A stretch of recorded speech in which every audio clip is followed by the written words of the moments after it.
All right, well, we are going to continue talking about fraud and how you can protect yourself. I am joined with Synergy Chief Financial Officer Christine Tucker. Once again, thank you so much for joining me. Thank you for having us. Yeah, and so we're going to continue the conversation on fraud and how people can protect themselves. So how can someone protect themselves when there are so many scams out there? Absolutely perfect question. One, if it's too good to be true, it's too good to be true. Trust your instinct. Two, protect your PIN numbers on your cards. So that's critical. If you're at the gas station, especially now where you have pay at the pump in Lloydminster here, cover your hand over it. If your attendant's standing there, make sure that they, move away so that because you want to protect that. Don't give your kids your card and your PIN number. Give them their own card so that they only have access to their own money. And that's what I think parents miss, is that it's a good education for them to practice with smaller amounts of money.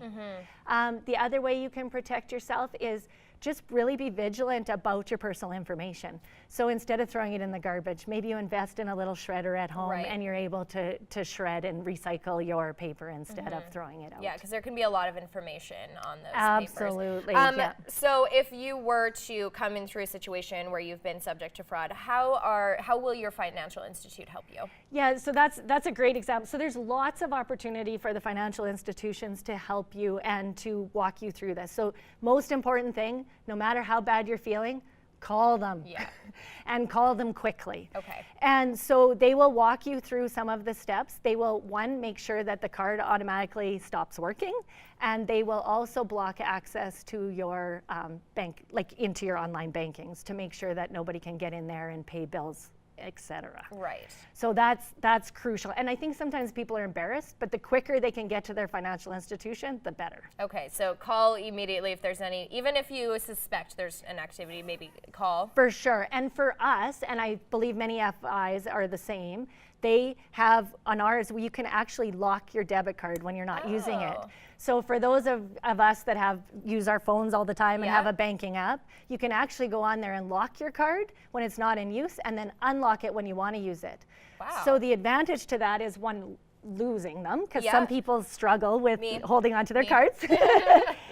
But the other thing is, if you're worried that maybe there's something not quite right in your house with a caregiver or a child or a family member, you can lock it so that even though they would have access, it would be worthless to them. Wow.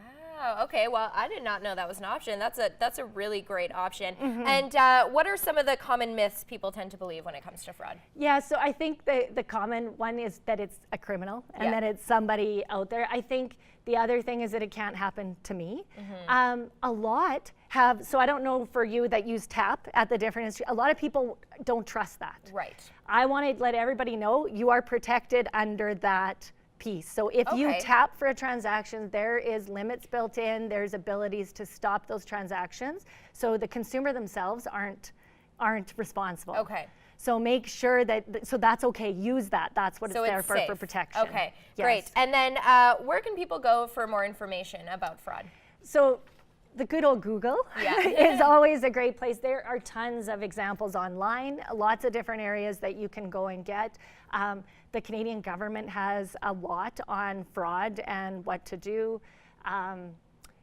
There's probably hundreds of websites that you could go and see what are scams and what aren't scams, for sure. Right. And I think you kind of said it best right at the top. If it sounds too good to be true, it probably is, unfortunately. Yes. Well, I want to thank you again. This is Synergy Chief Financial Officer Christine Tucker talking about fraud. So thank you so much for being with me today and sharing all of this insight. I have learned actually quite a bit. So. Well, thank you so much for having us. We really appreciate it.